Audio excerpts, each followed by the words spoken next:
Welcome to The Big Picture. I'm Phil Arno. As a young news guy, I remember describing stories I had to cover to a friend of mine from college. He was an accountant, and he was used to dealing with people every day who were pretty normal. And as I explained to him in detail sometime about overnight stabbings and bar fights and robberies and domestic arguments that I had to cover, all ending in injury and death and all kinds of mayhem, he just winced at every detail. He couldn't believe that such things actually happened, went on in our world, not near us, not really. Well, yes, I had to assure him that it was very much a part of our world, really, near us. And because he didn't have to think about it or deal with it every day, didn't mean it didn't in fact exist, and that somebody didn't have to think about it and deal with it and survive dealing with it. You see, the point of this is that most of you, the viewers, the society, like my friend, you live in a world that's, well, pretty nice, orderly, if you will. You go shopping, you do your job, you go to restaurants, movies. You live your lives politely. Maybe the worst thing that might happen to you would be when somebody doesn't let you in traffic. That dirty... And then you see some police officer on the news dealing with a suspect. And that video seems so unfair. Wow, that cop, look how rough he's being. That's not very nice. Kind of hard to understand how anybody could be that mean. Well, I can assure you that my guest today on the picture is anything but mean. George Gast has been in law enforcement for as long as I can remember. He spent many years with the FBI, retired, and then he was with the Department of Homeland Security here in Western New York, and now he's the chief of police of the NFTA Transit Police Department. I've known George for many years. He's a class guy, and he knows what it's like to deal with the other side of society. And when he sees that cop on the news, I wonder if he's very quick to prejudge the fairness of it all. Welcome to The Big Picture, George Gast. Great seeing you again, Phil. A lot of my friends and people that I talk to comment on, police and how they handle things when they see those videos. What do you say to people? Because I know being on the street, it's kind of a different experience. You deal with things in a way that they just don't kind of, have experience with. They don't really know what's out there sometimes. Well, there's obviously a lot of issues out there, and just as you mentioned, just because people don't see it doesn't mean it doesn't exist. And unfortunately, a lot of times, the videos that we see on YouTube or on television is only a snapshot of what actually transpired during any given event. And people form a judgment based on that little snapshot of what took place. That's not to say that the police are always right, and police don't make mistakes. Police are human like everybody else, and I think everybody out there in the course of their work or their daily lives makes mistakes. And the thing with the police is many times because of the videos and because of public opinion of law enforcement, those mistakes are magnified. As a chief of police, as an administrator, part of my job is to make sure that those mistakes are dealt with when they take place.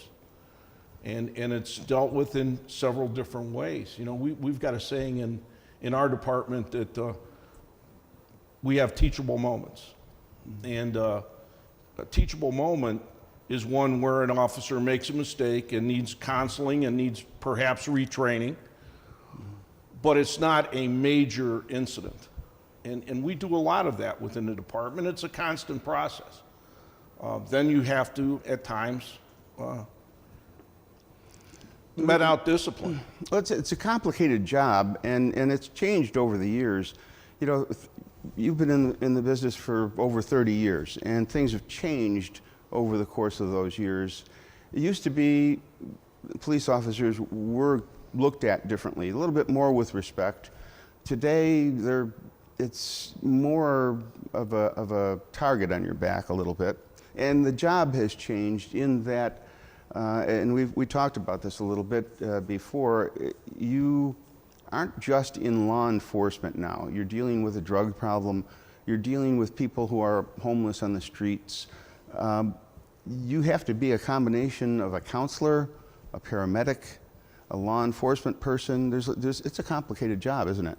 It's a very challenging job, and it's always been a challenging job. But I think it's even more challenging currently because of some of the issues that you mentioned. We deal every day with mental illness. We deal every day with homelessness. We deal every day with the opioid epidemic. Who even 10 years ago would have thought that police officers on a routine basis are carrying Narcan? And they're not only carrying it, they're administering it. My officers on a weekly basis are administering Narcan to somebody who's in an overdose and saving that individual's life. On the other side, we're in the process of sending our officers out to be crisis intervention trained because they're dealing with people with mental illness. It's great training. It does provide some behavior modification to the officers on how they deal with these people and for the better. So it's never been more challenging than it is right now. Now, the transit police, the perception when you deal with the public, is it the same? Do you guys have a different take when people deal with you, or is it basically the same as any other police officer? Well, it's somewhat interesting, Phil. Our core mission is the transportation system. Mm-hmm.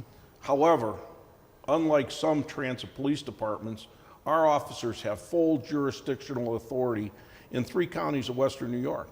So we actually have more jurisdictional authority than anybody in Western New York other than the state police. That being said, it's what we call specialty policing. We don't have a community per se.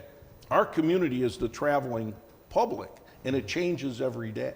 And it's Erie, Niagara, and Genesee County. That is correct. And so you're basically concerned with the transportation infrastructure in those 3 counties, which is the airports and the light rail and the bus transportation. What about the harbor? Do you get into that as well? When the NFTA owned the harbor, we did have regular patrols down there. Now that the harbor has been transferred over to the state, the parks police are handling things at the harbor. Now, again, it falls within our jurisdictional area of authority, but we don't patrol there or respond on a regular basis as we used to.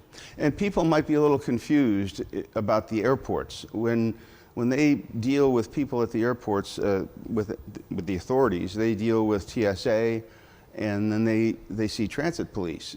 There's a different role for each of the departments, right? How does that separate? Yeah, TSA is responsible for the screening functions, but a TSA officer does not have any arrest authority. He doesn't have any law enforcement authority. There's only one individual in Western New York, or in this area of Western New York, the Assistant Federal Security Director for Law Enforcement is a federal agent. He has arrest authority. So the primary law enforcement function, the enforcing of laws, as opposed to the enforcing of regulations. TSA handles the enforcing of regulations. The transit police handle the enforcement of law at the airports. But we have a tremendous working relationship, and we're working with them on a daily basis. So TSA does the searches and the security. If they come up with a problem, they will call for the transit police to come and take somebody into custody or make an arrest.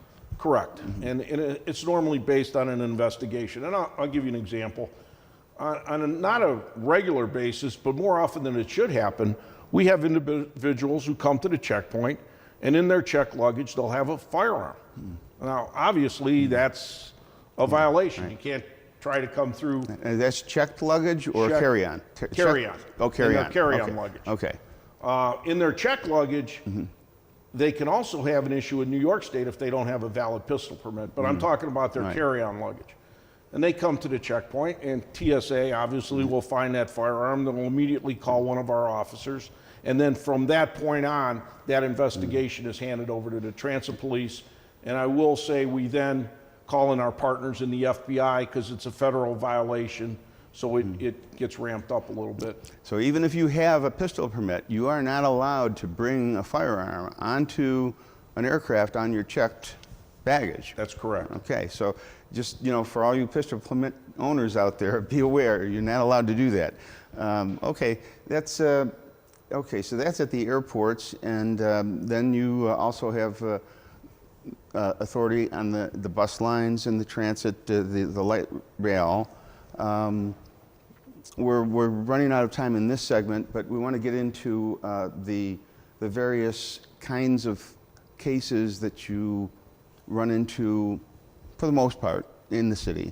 Actually, let's wrap up this segment. When we come back, we're going to get into the subjects. It's going to take a little time to talk about. So we'll come back right after these messages and get into the role of the transit police in the city of Buffalo and Western New York.